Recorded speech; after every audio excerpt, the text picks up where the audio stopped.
সুধী দর্শকবৃন্দ, আপনারা আমার জাদু প্রদর্শন দেখছেন।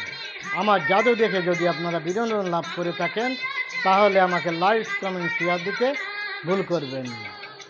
তাহলে জাদুটি দেখুন। দেখেন, আমার টেবিলের উপরে একটি পাউরুটি আছে।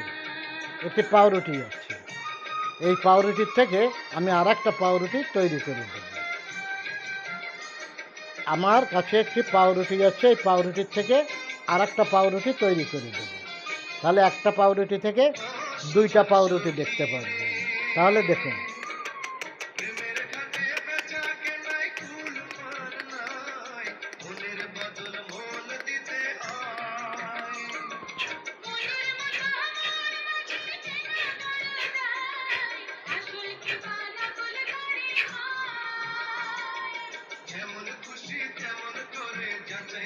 খেলাটি দেখার জন্য সকলকে ধন্যবাদ।